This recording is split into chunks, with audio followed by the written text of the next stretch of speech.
Baik, Assalamualaikum warahmatullahi wabarakatuh. Selamat pagi, salam sejahtera untuk kita semua. Jadi ini untuk materi selanjutnya ya, masih di ini ya, plan of development untuk technical aspeknya ya, di subsurface ya. Berikutnya adalah alur proses persetujuan POD ataupun POP ya. Diawali dari penentuan status eksplorasi atau PSE ya. Yang pertama itu adalah kepastian adanya temuan hidrokarbon. Yang kedua, kepastian bahwa tidak diperlukan tambahan kegiatan eksplorasi pada struktur yang bersangkutan. Nah, ini jangka waktunya lebih kurang 14 hari kerja seperti itu ya.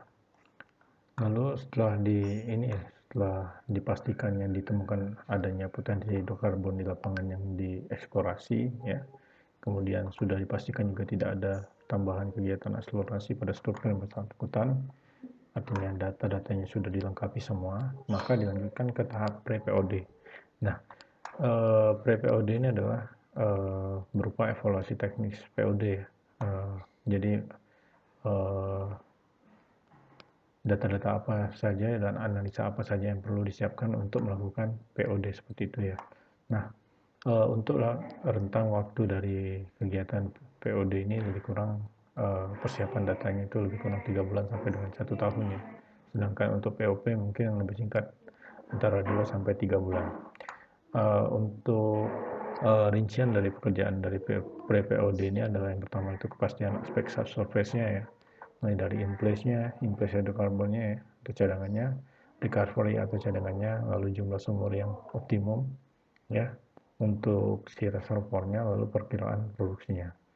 Lalu yang kedua, kepastian aspek skenario pengembangan. Jadi di sini juga harus sudah direncanakan akan berapa sumur produksi akan digunakan gitu ya, pemburuan dan kompresi sumurnya, lalu fasilitas produksinya, lalu aspek HSE dan ASR organisasi proyek general dan juga jadwal proyeknya ya.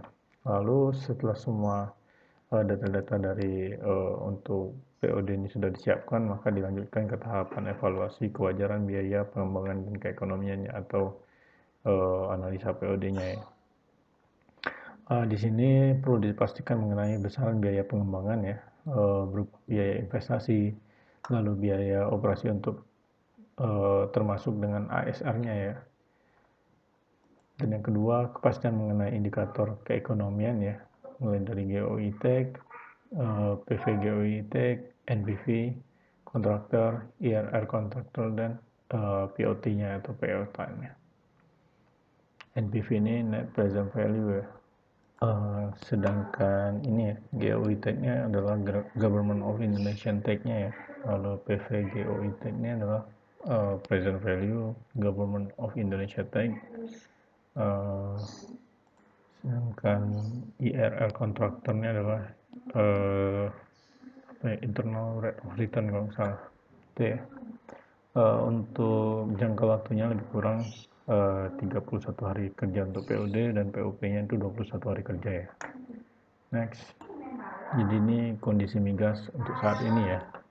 Di sini kita lihat distribusi cadangan minyak tiap daerah di Indonesia ya. Sekitar 74% lapangan di Indonesia ya merupakan lapangan mature ya. Di mana lapangan mature merupakan lapangan yang puncak produksinya sudah tercapai dan produksi kumulatifnya sudah mencapai 2/3 dari EUR ya, atau estimate ultimate recovery ya, atau recovery faktornya sudah mencapai 2/3, artinya mungkin sudah 60% lebih seperti itu ya.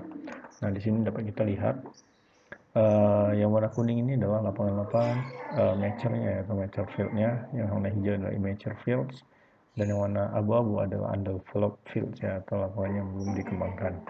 Untuk area North Sumatera ya, kita lihat di sini mature field-nya itu sudah mencapai 72% ya, sedangkan immature-nya itu masih 24% ya, dan undeveloped field-nya atau lapangan yang belum dikembangkan ada 4% ya. Lalu kita ambil di ini ya, Sumatera plus Sunda ya, itu ada 78% dengan mature field-nya ya, dengan immature-nya itu sebesar 21% ya. Nah, yang kalau kita lihat ya, yang paling besar itu ada di West Natuna ya, di mana 99% struktur yang ada di West Natuna ini sudah mencapai mature fieldnya ya, dan undeveloped fieldnya itu masih tinggal 1% gitu ya. Nah, kalau kita lihat dari data yang di tabel yang di ujung bawah ini ya, dapat kita lihat dari total 670 lapangan yang berproduksi di Indonesia mungkin ya, ada 497 lapangan yang sudah mencapai kondisi mature ya, atau mencapai recovery faktornya lebih dari 60%-nya ya. Sedangkan immature field itu sekitar 137 field ya, dan undeveloped fieldnya itu mencapai 36 field.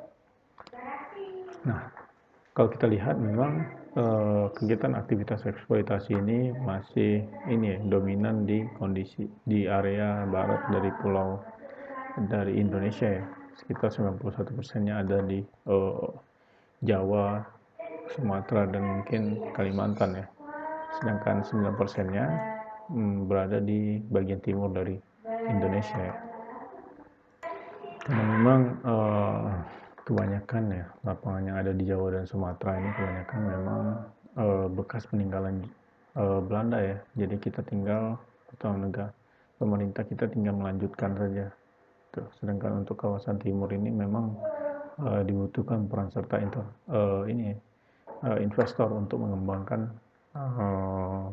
lapangan-lapangan yang berada di kawasan timur Indonesia seperti itu. Ini adalah kondisi reservoir yang telah diproduksikan ya. Mungkin kondisi minyak pada kondisi awal ya, kondisi reservoir awal.